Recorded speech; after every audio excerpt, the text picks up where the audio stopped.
Comment la guerre en Ukraine a un immense impact sur le changement climatique, un risque d'attaque puissante russe en Ukraine, de la neige en avril en France ou encore les actualités en bref. Salut, c'est Hugo, j'espère que vous allez bien. Alors, spoiler, cette année, il n'y aura pas de 1er avril dans ces actus du jour. J'entends évidemment votre frustration, je vois déjà les pétitions ou les manifestations qui se mettent en place, mais en l'occurrence, vous le savez peut-être, j'étais malade toute la semaine, et comme vous l'imaginez, nos poissons d'avril, c'est vraiment des dizaines d'heures de travail et de préparation, c'est des brainstorms, généralement aussi, puisque c'est quand même des travaux conséquents, on fait appel au cabinet McKinsey pour trouver la meilleure vanne de 1er avril, mais cette année, apparemment, ils nous ont dit qu'ils avaient d'autres choses à gérer, bref, tant pis. Je présente du coup mes excuses au nom de toute l'équipe, mais cela dit, eh bien, on est parti tout de même ensemble pour une nouvelle plongée dans l'actualité de la semaine en une dizaine de minutes. Et on commence donc avec le premier sujet, on va parler du lien entre la guerre en Ukraine et le climat. En effet, certains estiment que ça va complètement freiner la lutte contre le changement climatique, alors que d'autres pensent au contraire que cette guerre pourrait en quelque sorte, et je dis ça avec des grosses guillemets, être bénéfique pour la planète. Alors on va voir concrètement ce qu'il en est. Bon, d'abord il y a ceux qui pensent que la guerre en Ukraine va avoir des effets absolument désastreux sur l'environnement. En effet, les gouvernements des pays occidentaux font face à un immense défi puisque d'un côté, ils ne veulent plus dépendre du gaz et du pétrole russe afin d'affaiblir l'économie russe. Et par ailleurs, de l'autre côté, eh bien, il faut permettre tout de même toujours à des centaines de millions de personnes de continuer à pouvoir se chauffer ou encore prendre leur voiture, et ce alors donc qu'ils souhaitent se séparer de ce gaz et du pétrole russe et que les prix risquent d'exploser. Alors selon Antonio Guterres, qui est le secrétaire général de l'Organisation des Nations Unies, le risque c'est que, eh bien, en se privant du pétrole et du gaz venus chaque jour de Russie, eh bien, un certain nombre de grandes puissances mondiales s'appuient dans l'urgence sur d'autres sources d'énergie très polluantes, comme par exemple le charbon, ce qui aurait forcément un impact désastreux sur l'environnement. Et puis si on regarde ce qui se passe à l'échelle de l'Ukraine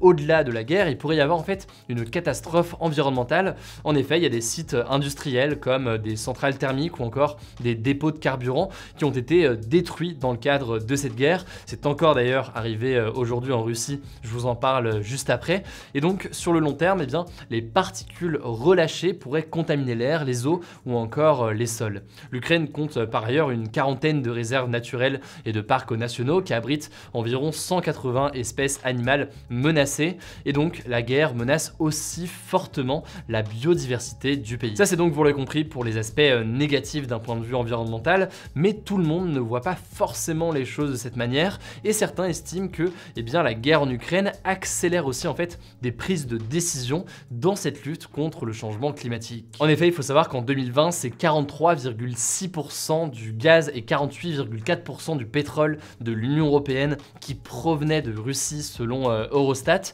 et donc d'une certaine manière, eh bien, cette guerre pourrait forcer l'Union européenne par exemple à s'adapter et à potentiellement accélérer les investissements dans les énergies renouvelables pour ne plus dépendre justement du gaz et du pétrole à long terme.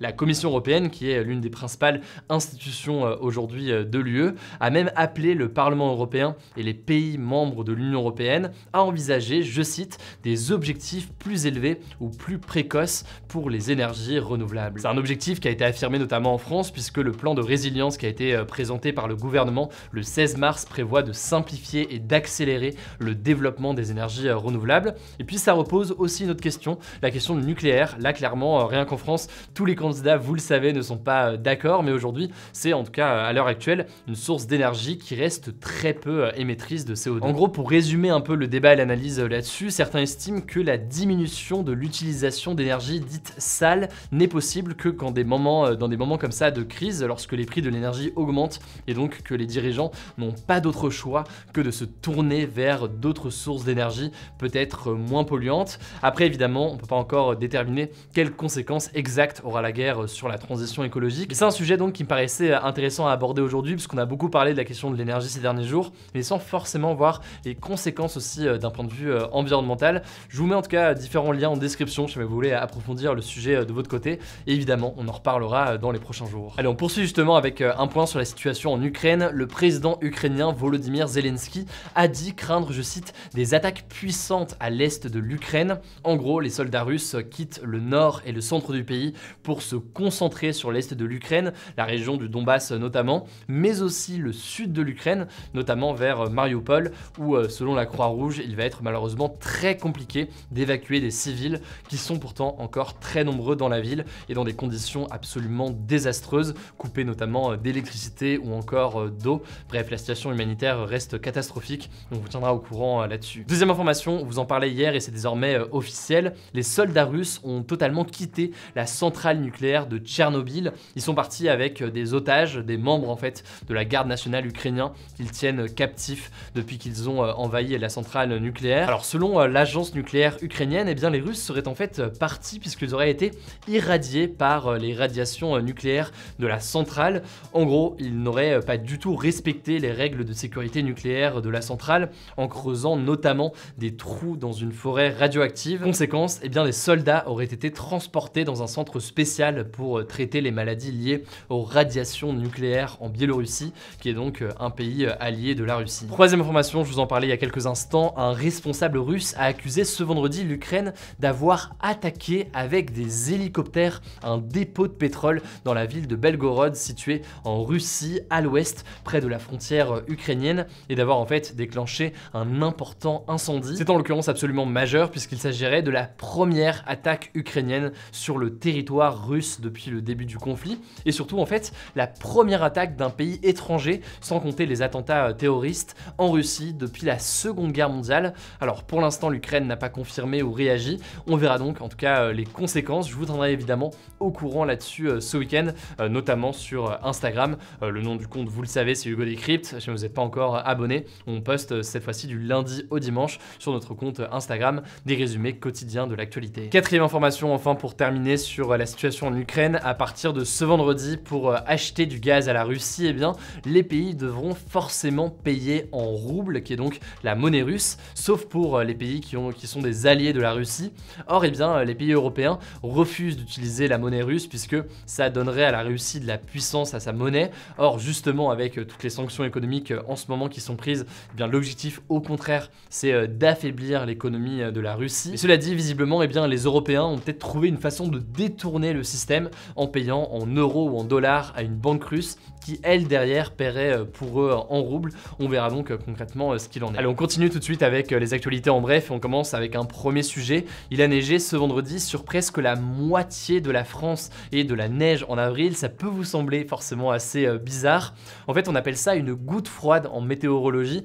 C'est en fait une poche d'air glacial humide qui arrive en direct du vortex polaire, donc l'air froid du pôle Nord, et qui s'est décroché, qui est arrivé donc jusqu'en France. C'est déjà arrivé en 2008 et en 2013 notamment. Voilà, pour la petite info, c'était Hugo Météo pour vous servir. La deuxième information, c'est une bonne nouvelle pour la science. Le télescope Hubble a détecté l'étoile la plus lointaine jamais observée.